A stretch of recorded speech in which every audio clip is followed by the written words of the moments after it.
ಮುಖ್ಯಮಂತ್ರಿಗಳೇ, ನಿಮಗೇನಾದರೂ ನೈತಿಕತೆ ಇದ್ದರೆ, ಅಲ್ಪ ಸ್ವಲ್ಪ ಗೌರವ ಇದ್ದರೆ ಜನಗಳ ಬಗ್ಗೆ, ಇಲ್ಲೇನು ನಡೀತಾ ಇದೆ ರಾಮನಗರದಲ್ಲಿ, ಯಾರು ಕಾರಣ ಇದಕ್ಕೆ? ಈ ರೀತಿಯ ಕಳ್ಳ ಮತದಾನ ಮಾಡ್ತಕ್ಕಂಥದ್ದಕ್ಕೆ, ಕಳ್ಳ ಮತಗಳನ್ನು ಸೃಷ್ಟಿ ಮಾಡಲಿಕ್ಕೆ ಇವತ್ತು ಇಂಥ ಕೆಲಸ ನಿಮ್ಮಿಂದ ಏನಾಗ್ತಿದೆ?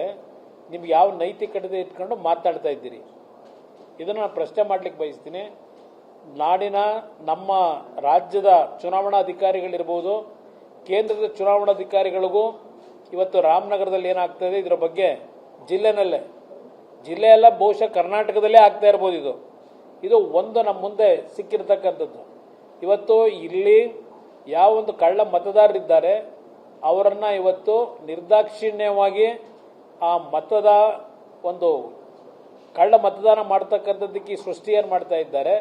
ಮತದಾರ ಪಟ್ಟಿಯಿಂದ ಅವರನ್ನು ಸಂಪೂರ್ಣವಾಗಿ ಚುನಾವಣಾ ಆಯುಕ್ತರು ಇವತ್ತು ಯಾವ ರೀತಿಯಲ್ಲಿ ಹಲವಾರು ರಾಜ್ಯದಲ್ಲಿ ಕಠಿಣವಾದಂಥ ಕ್ರಮ ತೆಗೆದುಕೊಂಡಿದ್ದೀರಿ, ಆ ಕ್ರಮವನ್ನು ತೆಗೆದುಕೋಬೇಕು ಅಂತ ಹೇಳಿ ಮನವಿ ಮಾಡ್ತೇನೆ, ಆಗ್ರಹ ಮಾಡ್ತೀನಿ. ಇಲ್ಲ, ಸರ್ಕಾರದ ದುರ್ಬಳಕೆ ಇದು. ಇಲ್ಲಿ ಚುನಾವಣಾ ಆಯೋಗದ ದುರ್ಬಳಕೆ ಅಲ್ಲ. ಇಲ್ಲಿ ಇರ್ತಕ್ಕಂಥವರು ಈ SIRನ ಏನೋ ಒಂದು BLOಗಳೇನಿದ್ದಾರೆ, ಈ ಕೆಲಸವನ್ನು ನಿರ್ವಹಣೆ ಮಾಡ್ತಾ ಇರತಕ್ಕಂಥದ್ದು ರಾಜ್ಯದ ಅಧಿಕಾರಿಗಳು, ರಾಜ್ಯ ಸರ್ಕಾರದ ಅಧಿಕಾರಿಗಳು ಕೆಲಸ ಮಾಡ್ತಾ ಇರೋದು. ಇದಕ್ಕೆ ಪ್ರೇರೇಪಣೆ ಈ ರಾಜ್ಯದ ಮುಖ್ಯಮಂತ್ರಿ, ಇವತ್ತು ಅವರು ಪ್ರೇರೇಪಣೆ ಅಂತಕ್ಕಂಥದ್ದು ನನ್ನ ಅಭಿಪ್ರಾಯ. ಅದರಿಂದ ಇವತ್ತು ಚುನಾವಣಾ ಆಯೋಗ ಗಮನ ಹರಿಸಬೇಕು ಈ ವಿಷಯದಲ್ಲಿ.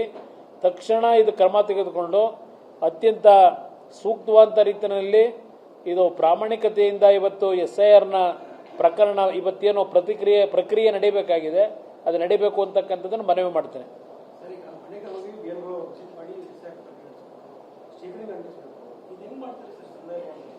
ಅದನ್ನು ಮುಖ್ಯಮಂತ್ರಿಗಳನ್ನ ಕೇಳಬೇಕು. ಅದನ್ನೇ ಈಗ ನನಗೂ ಅದೇ ಆಶ್ಚರ್ಯ. ಪಾಪ ಮುಖ್ಯಮಂತ್ರಿಗಳು ಭಾಳ ಅವರೇ ಖುದ್ದು ಏನು ಚರ್ಚೆ ಮಾಡ್ತಾ ಇದ್ರು, ರಾಜ್ಯದ ಜನತೆಗೆ ಸಂದೇಶ ಕೊಡ್ತಾ ಇದ್ರು.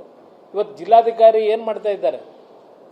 ಜಿಲ್ಲಾಧಿಕಾರಿನ ಇದೇ ಕೆಲಸಕ್ಕೆ ಬಿಟ್ಕೊಂಡಿದ್ದಾರೆ. ಅಲ್ಲಿ ಅವ್ರ ಮೇಲೂ ಕ್ರಮ ತೆಗೆದುಕೋಬೇಕು ಅಂತಕ್ಕಂಥದ್ದು ನಾನು ಆಗ್ರಹ ಮಾಡ್ತೀನಿ. ಈ ಸಂದರ್ಭದಲ್ಲಿ ಜಿಲ್ಲಾಧಿಕಾರಿಗಳನ್ನು ಒಳಗೊಂಡಂತೆ ರಾಜ್ಯ ಸರ್ಕಾರದ ಅಧಿಕಾರಿಗಳು ಬಹುಶಃ ಇದು ಬರೀ ರಾಮನಗರದಲ್ಲ, ಇಡೀ ರಾಜ್ಯದಲ್ಲಿ ಈ ಪಿತೂರಿ, ಈ ರೀತಿಯ ಅಕ್ರಮ ಮತದಾರರ ಪಟ್ಟಿಯನ್ನು ಇವತ್ತು ಮಾಡ್ತಕ್ಕಂಥದ್ರ ಮುಖಾಂತರ ಪಾಪ 2028ಕ್ಕೂ ಮುಖ್ಯಮಂತ್ರಿ ಆಗ್ಲಿಕ್ಕೆ ಕನಸು ಕಾಣ್ತಾ ಇದ್ದಾರೆ ಅನ್ನೋದು ನನ್ನ ಅಭಿಪ್ರಾಯ.